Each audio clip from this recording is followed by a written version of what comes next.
Thank you for that introduction. You always, depending on what people say about you, you kind of are put on under pressure to now perform. The longer your profile, the more the expectancy. So I want to come humbly, just as an ordinary guy, and just say, well, these are some of the thoughts I've been wrestling with, just like I believe you would, once I've just shared my bit. I think my own journey with the whole ecological discussion and debate started in 2004. I just submitted a proposal for my PhD. My intention was just to find a reading strategy for the book of Proverbs. And I went on to rattle off my thinking to my professor then. And he said, well, Sam, you clearly already have it worked out. So there's no need for research, which was quite disappointing because I had spent time doing this, but in the process of getting this proposal organized, I'd resolved the research. So he said to me, there's no point. So he said, well, maybe I can give you something worthwhile. Why don't you look out for an ecological theme embedded in the book of Proverbs? And I'm thinking, ecology, who's going to want to hear about that? So I resisted, he pushed and pushed. I just wouldn't budge, I eventually did something on, which I think was worth my while, something on home-based nurturing. How do we actually prepare a young person using the curricula within the book of Proverbs for life orienteering, so that they really live a well-managed life. So that basically became the outcome of my work. I kind of moved on, but this whole ecological theme sort of stayed at the back of my mind when I really started asking a little bit more serious questions as to why we would not do it. So that's Professor Willy van Hersden, who actually supervised me. He actually just retired this year. So as part of us bidding him farewell from full-time lecturing, I then was asked to write an article that's dedicated in his honor.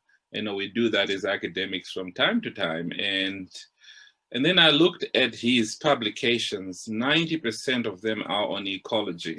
So if I have to honor the man, I realized that I had no choice but to put on that ecological hat and express some of my views, at least from some of the readings I'd done under his guidance, and then other scholars as well. I have to also say that even my supervisor for my master's tried to push me in a similar direction. So it seems that there was a purpose. That's why I'm wearing a sort of a green shirt today. To kind of get into this space. You see, Thorsten, everything is on purpose, just for you to know. So I really got to ask this question: how many of you have ever heard a sermon on taking care of the environment? As our obligation, something that we, by God's designation, we need to seriously consider as our responsibility. And I can quite honestly tell you, I never heard one. I've never gone into a service where an environmental type of sermon was given on the basis that we had a responsibility to take care of this earth. And we have kind of observed that we indeed have challenges. when you think about the use of the environment, there is the imbalance between, for example, land utilization for sustenance and environmental irresponsibility that has resulted in ecological imbalances that plague society today. I sat in a session run by a group that some of you might know, Farming God's Way, and they showed us that even some of the farming methods that we use actually cause a lot of ecological damage, as good as they might look. And I tried to underscore it with this picture, because what they show you is that when you look at nature, there's always this underlying mulch on top of the land space where everything grows. So land is never really cleared out so that things grow. Things grow in the midst of all this canopy that covers and protects the land, or, you know, as it were. So it was quite something that I walked away from and started observing that, yeah, indeed, we drew a lot of damage even in the process of trying to sustain ourselves. So I've given a lot of thought on this and started reflecting on some of the things that are basically obvious to us. Some of our industrialization and advancement has resulted in the creation of insurmountable rubbish, you know, garbage. There are so many things we throw away that we could recycle, but we simply create a lot of waste. The pick it up people come by you and me once a week. I'm told that in some areas they have to go twice a week because of the amount of trash that we create, you know. And I don't think you and me have stopped for a moment to say or ask the serious question, where does this trash go? You know, we simply place it in a big roller bin, and then the guys come and pick it up, or sometimes they actually leave a trail of garbage themselves that you gotta keep, you know, clean up afterwards. You know the story. This is a picture I took from Lagos. Just the amount of waste that you see in this part of Lagos, and the water is one of the most polluted I've ever seen, and quite shocking to see this picture. But anyway, I'll leave you to process that. I've already made reference to some of our farming methodologies and the damage thereof. And then you have seen the oil spills and the related disasters, the cleanups that happen, the fish that die, or other bird life that are affected, you know, living organisms and so forth. The list just goes on and on. And sometimes to completely clean this is almost nearly impossible. But these are some of the natural disasters that we've had to talk about. The Chernobyl disaster that you don't really need reminders about, because we have seen what this nuclear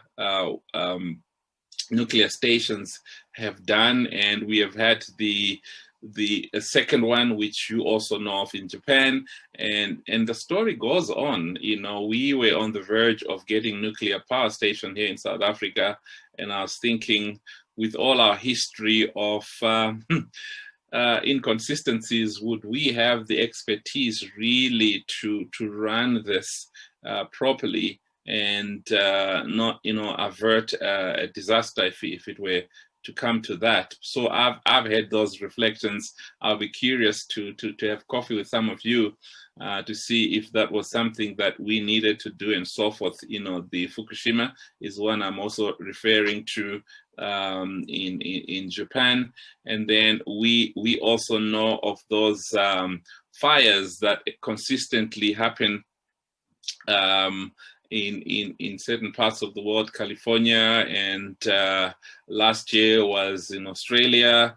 We have our own fair share.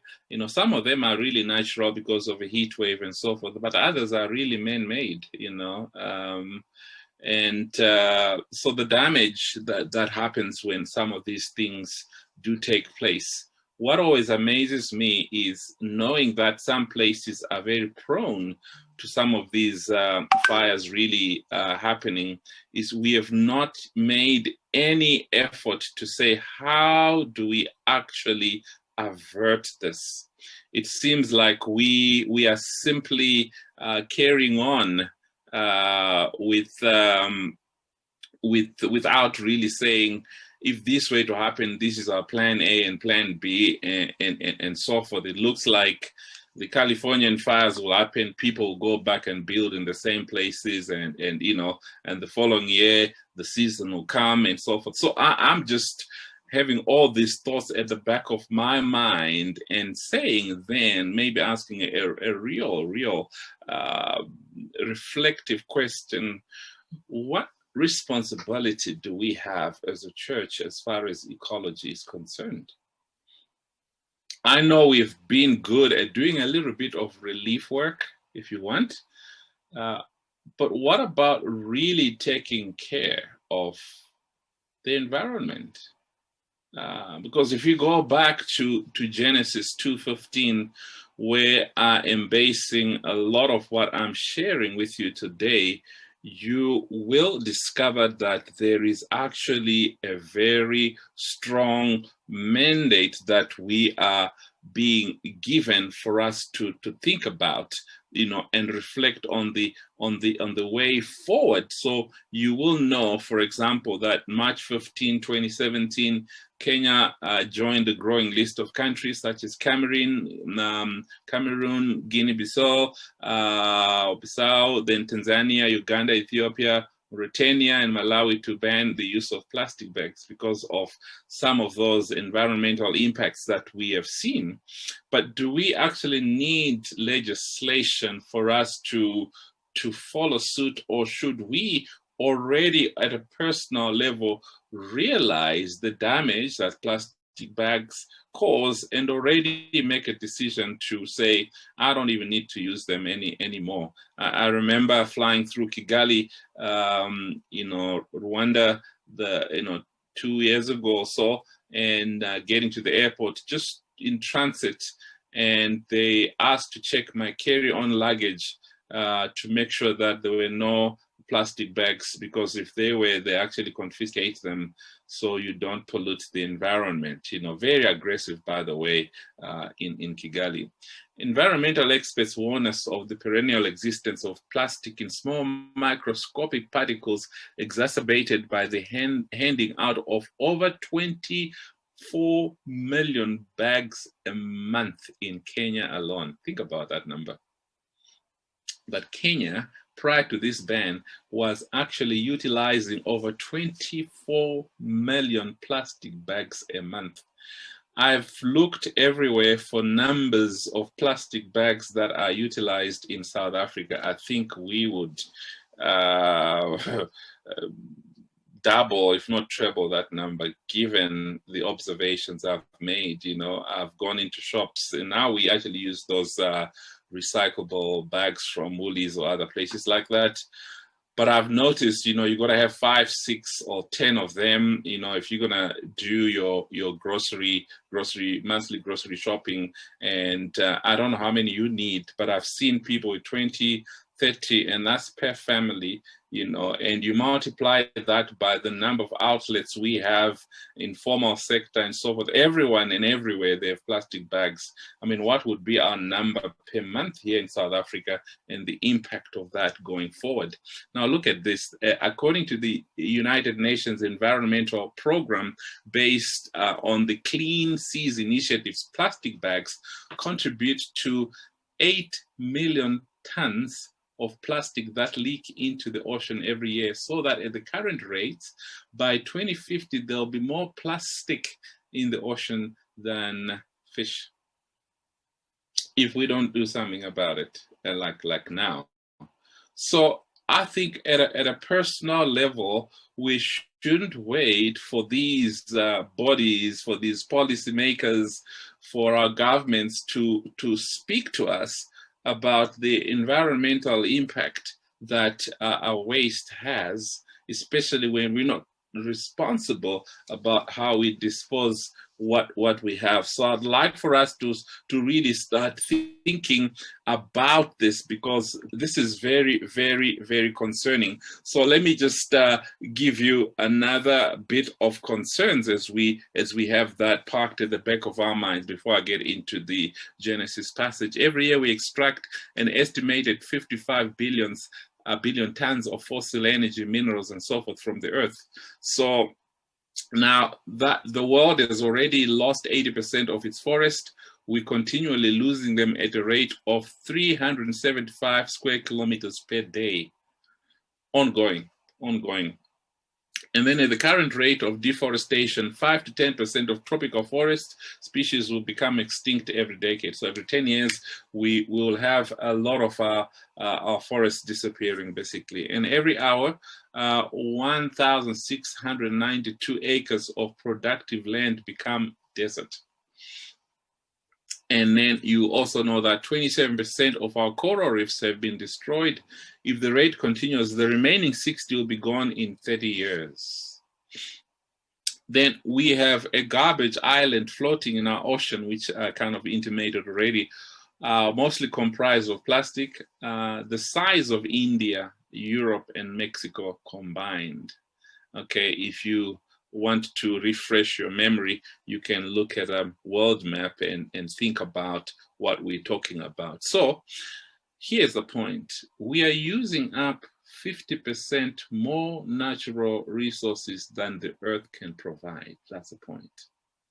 And at our current population, we need 1.5 Earths, which we do not have. So we're going to need another Earth to cope with the loss of resources because of our inability to look after what we have. So in a very realistic way, I'm trying to paint the picture that we are actually sitting on a serious crisis, perhaps more than we actually realize.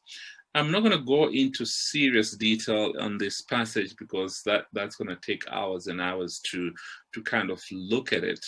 But it's interesting that the Lord plants a garden, Genesis chapter 2, eastward in Eden, and there he places man.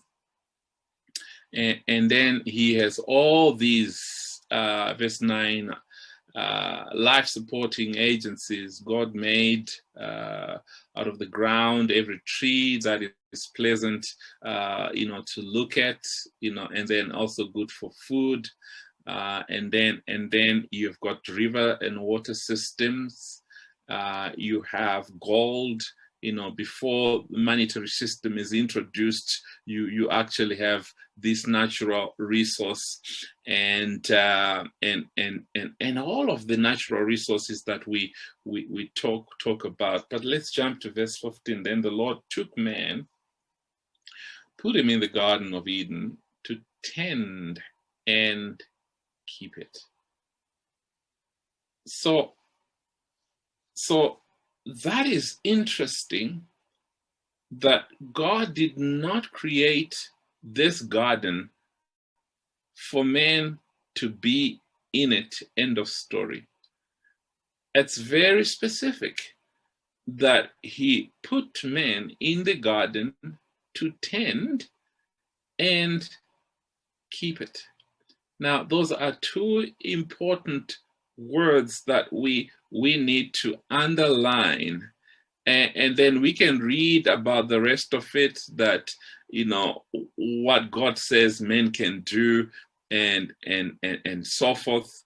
But it's important for us to realize that the reason he's put there is twofold, and that's what I want to spend the little bit of the rest of our time talking about, and we can dialogue around that. So we call it a anthropocosmic motif. It's a long word, I know, but it's what it is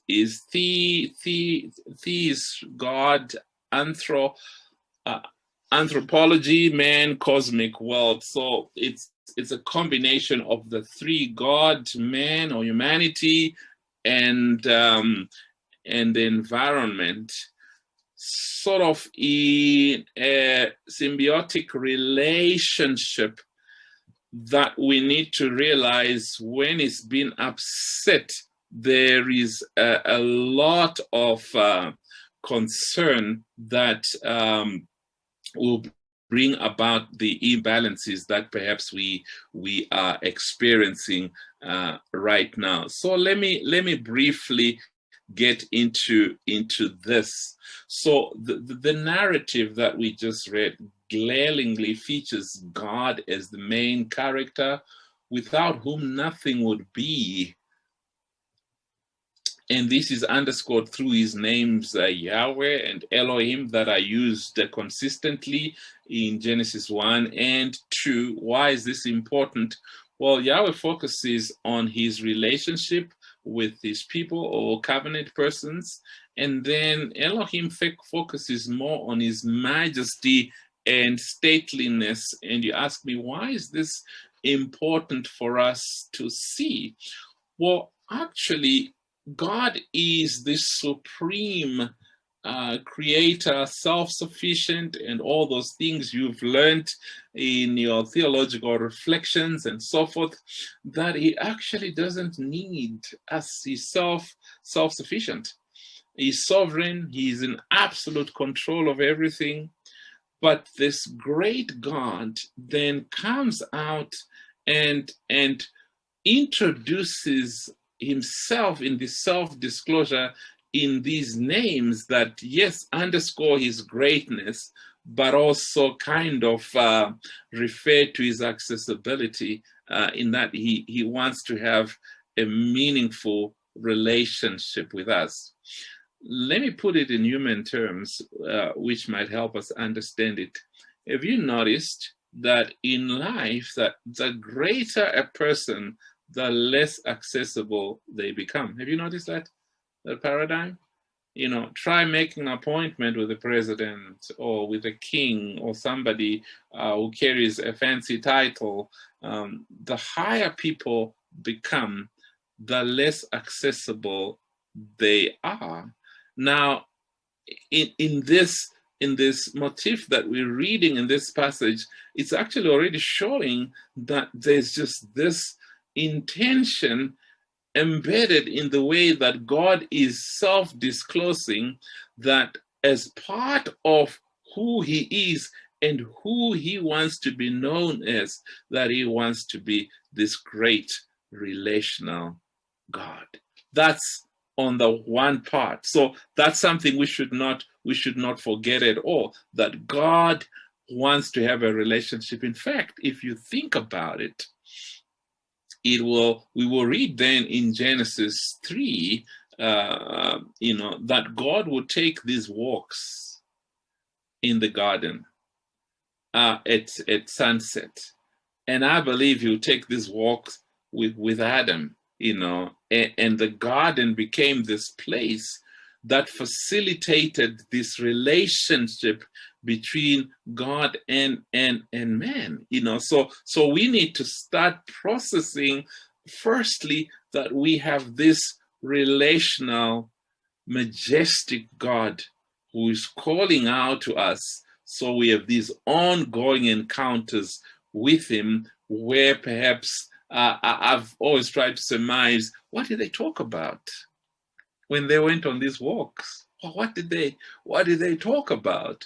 Well, men had been given this responsibility to look after, sometimes I've thought maybe God would be giving him ideas. Oh yeah, that you could do that about, and whatever. I don't know what they talked about, but I can only imagine them walking through this garden, and God, who has to take care of everything else, has time to come down and have this personal relationship with listen, that just is astounding, an astounding thought for me to process. And then the narrative is actually enveloped by the creation of man, Adam, and woman, to accentuate that the garden was planted for humankind, those two words, to service and to care for.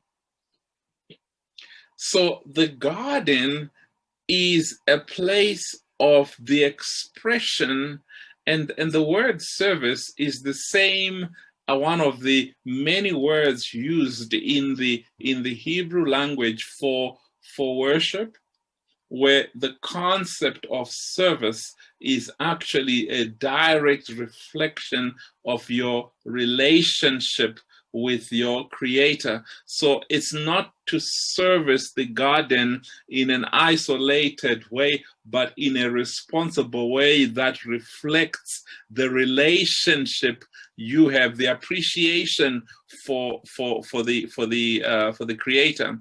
And the word care is even a lot more deeper, the aspect of nurturing, so careful nurturing. So service as in preservation, nurturing, and making sure that everything that needs to be done to bring out the best in it is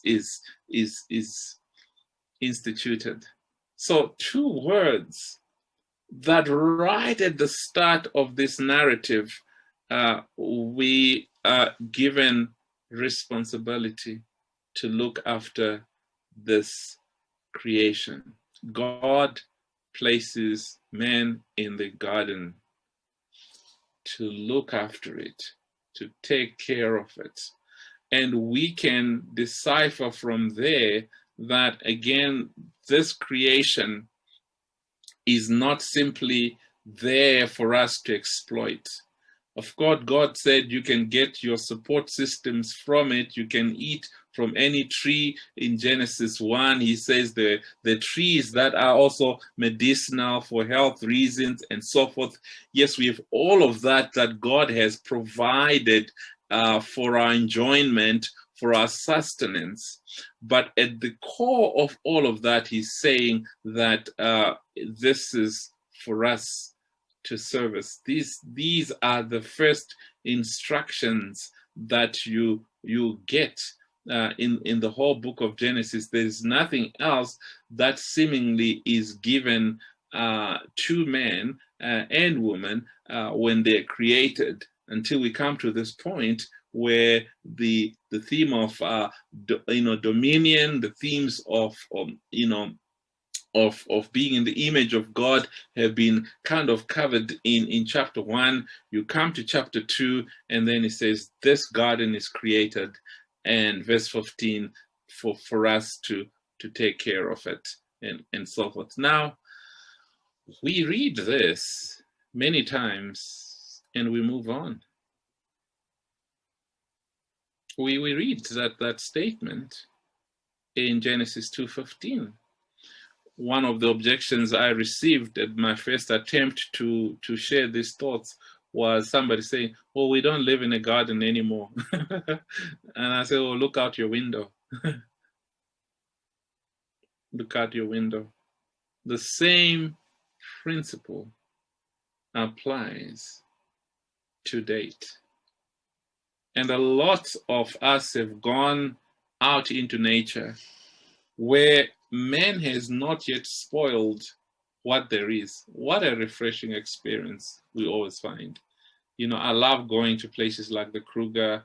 I love going into equatorial forests, where you can just try and navigate your way through that thick, dense, love the Amazon.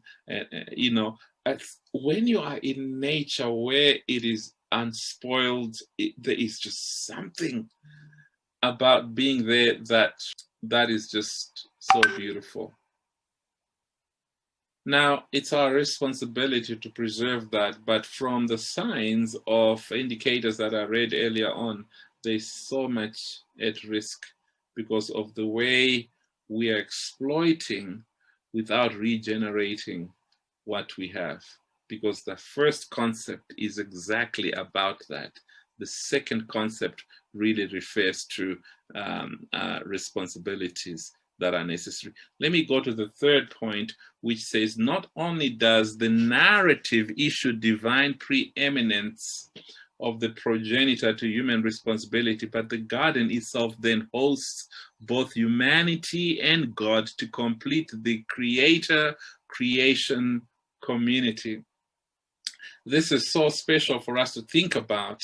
It's almost like, think about this. God would come down to the garden towards the close of the day, when, if you want, the harshness of the sun and elements are no longer an issue. Right on the cool of the day, it says, and take a walk. My thought was, there is no way God is going to come down and take a walk with us in that chaos we have created. You know, those pictures are showed. I don't think he's going to come down to Hiroshima or Fukushima rather, or go to Chernobyl. He's not going to go to that place in Lagos that I showed you, and you know, and take a walk. And take a walk.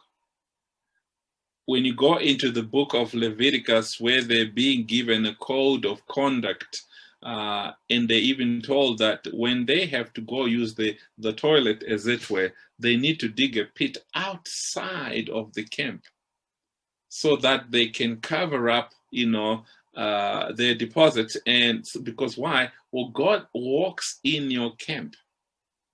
So there are concepts of environmental care that are so important in the relationship that we actually try to negotiate with this God, the things he just won't do. So I was wondering at the back of my mind, when I'm thinking about the way we have been so abusive of the environment, what are the relational implications in our so-called walk with the Lord?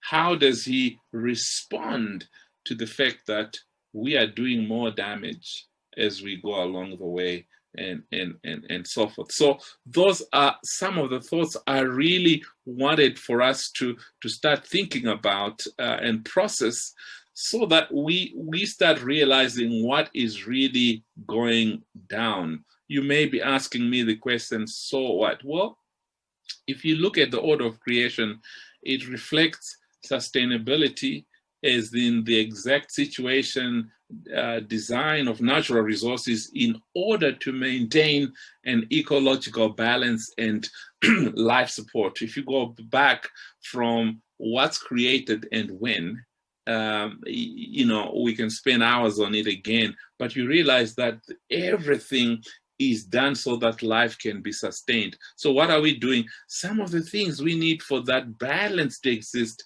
is exactly what we're exploiting. The creation dictates impose renewability continuum that requires that the observation of his commands and responsibility of his chief creation remains at the core of our reflection. So we need to realize that we can't always extract and not think about a replacement, because what we are taking will one day get depleted. When we cut down a tree, shouldn't we be planting another one? You know, those are the kinds of things we need to be thinking about, and so forth. I've just observed recently so many sounds going around my house, because we got to work from home all the time. But it looks like a number of my neighbors are cutting down trees, because some of these trees have been old. It almost sounds like when one neighbor cuts a tree, and maybe the same company that has been used are then asked to go cut next door. And so there's been busy chainsaws all around me. I'm also asking myself, are we doing anything? Johannesburg is one of the most wooded cities in the world, but are we actually rethinking, thinking about replacing some of these trees that we cutting down and so forth?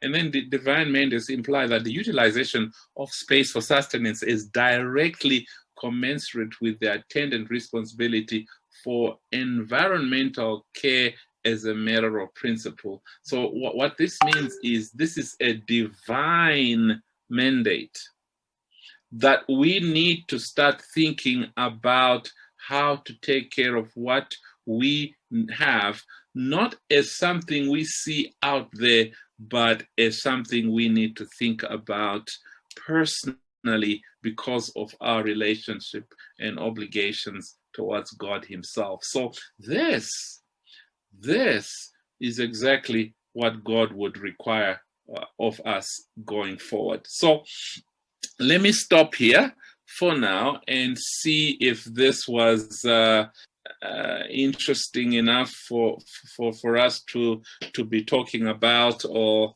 if you think I've just gone crazy like I thought my professors were a few years ago when they asked me to look at this ecological theme. Thank you so much. One question I would have, Sam, is so you're very much focused on the beginning of the big Bible story, which is the creation part.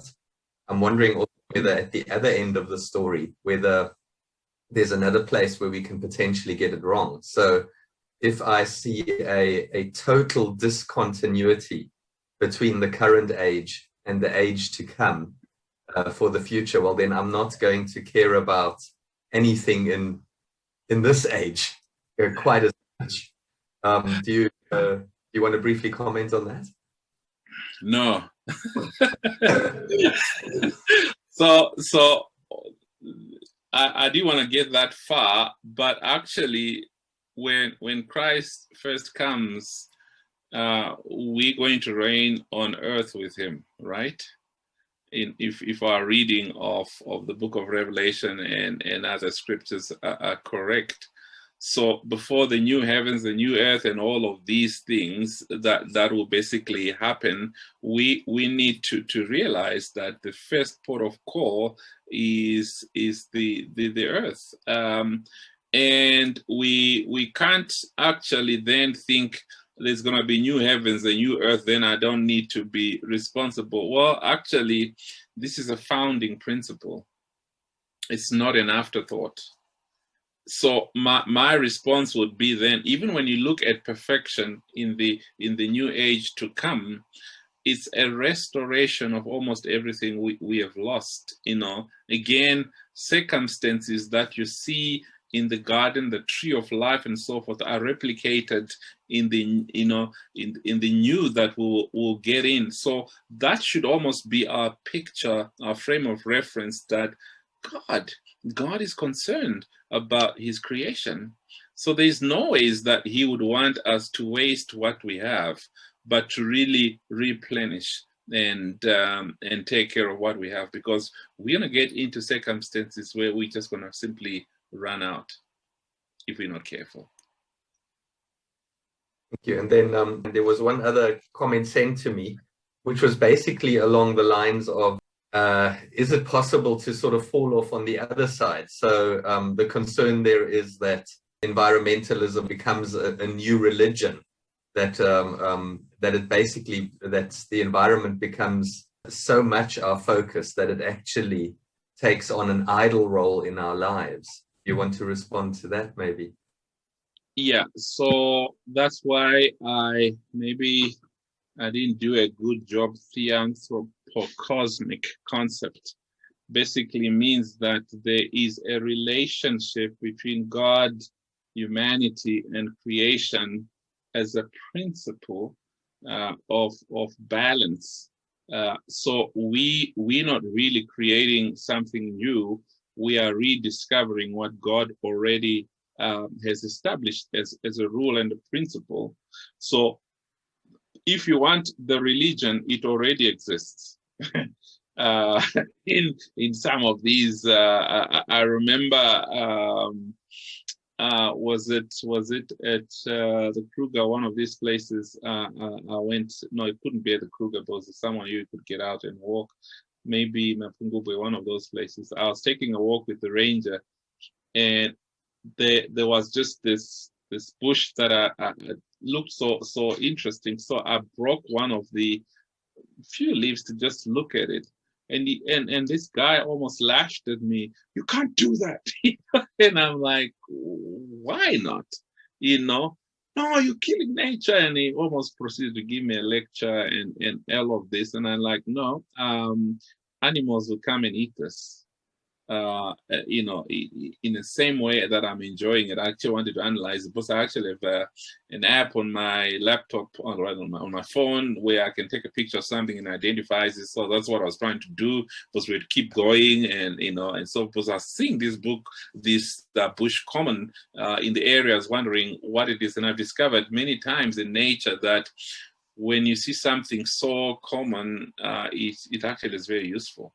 And I wanted to find out what it was all about. So the religion, in fact, that aspect of extremism already exists maybe in ways that we don't realize already. What we need to go back to as God's people is to discover that there's this motif, this balance that we just need to embed in our thinking and reference. That's what I would say. Hopefully that makes sense.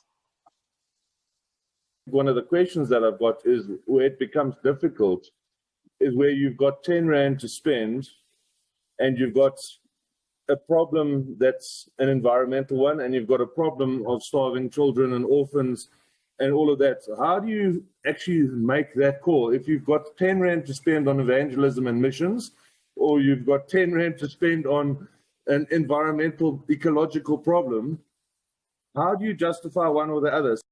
No. It's a very valid question. Given more time, these are some of the things I was going to talk about. So I have a couple of slides down on implications so that we start making, I'm going to call them ethical decisions, where if I have 10 Rand and I have to feed a starving child, I'll give them work. So that they understand that being responsible is what will give them a livelihood. I wouldn't just give, this is my view, I wouldn't just give them 10 Rand for nothing. I would actually create an opportunity for them to work with their hands, just because there's something that's honorable about a person really engaging in some form of responsibility. You know, I've seen that even with people that I think are responsible, when we give them something that they've not earned, sometimes it gets abused because the sense of appreciation is not part of the frame of reference. So I tend to say, try and embed in your responsibility a sense of ownership. So one of the, I work with an NGO, maybe I should say, one of the things I've said to them is, let us not go and just build things and do things for people. Let's embrace them. Because we went to a community in Zambia and we were drilling these boreholes for all these people. And the next thing, these boreholes, they break, and then they leave them. Because why? They're not theirs, they're ours. So they expect us to go back and fix them. And then it turns out that when we go to fix these boreholes, the people who actually do the fixing are in that very community. You know, you simply get there, what's wrong? They'll tell you, oh, this broke, this needs to, and you're like, okay, so what do you need to do? Oh, we need to do, they actually fix it themselves. But they wait for you to come and do the fixing. Why? We have not transferred responsibility into that balancing that I was talking about, where we are dependent on nature, but we need to be responsible for what nature gives us and so forth. So if we don't have that embedded in our attempts to helping people, the dependency syndrome remains, I would say. Yeah. Thank you, Sam. As you've demonstrated, much of the damage is due to technology. On a practical level, well, just as an example, the plastic bags is a 20th century technology. So on a practical level, would you say that the answer is more technology? So for example, biodegradable materials being used instead, or is it rather something more radical like neoluddism, where we kind of try and live without some of the technology that's causing the damage, or is it some other combination perhaps? Yeah. So in the paper, which hopefully I can make available once being given permission, because it's now with the review committee, I actually get into one of the disparities. Why is it that plastic bags are such a nuisance, if you like, as an example? What I discovered is, if you look at a lot of African societies, they already use biodegradable form of packaging with baskets and things like that. So that was already something that was in practice. Where you find abuses, it's the technologies that are introduced for which there are no indigenous rules of, taking care of what there is. So for example, we have in most of the African society, we have totems, names that people assume, and the function of those totems in most of the countries is then if they're based on a tree or an animal or whatever, then that object becomes sacred to you. So embedded in that is the form that you then look after that which is sacred to you. So if you cross-pollinate then the different people with the different names and the different totems, it almost means that almost everything is sacred. So technology, yes, we can't avert it. But what I think is important is when we think technologically, I mean, you think about the mine dumps that we created here in Johannesburg. Some of them almost look natural, right? We need to be thinking, when we're extracting anything, what is a responsible way of taking care of that which we are extracting? So embedded in everything, when you come up with a technology, think green. I think that's what we don't. Chemical waste, most of it end up in our rivers because it's just a drainage system, right? We don't think about that. Even our sewer systems, I was speaking to a friend from Singapore, where they don't have as much fresh water as we do. 90% of their water is recycled. I mean, one of my friends says, oh, so we but their water is one of the cleanest in the world. Actually, they're on the #1 spot.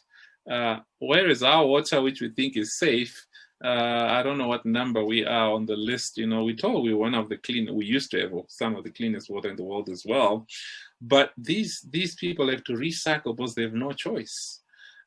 So we just need to be thinking about some of these things, going forward. So anyway, that would be my quick answer to that, is how do we become responsible even when we introduce technologies, just thinking ecologically along the way. Yeah.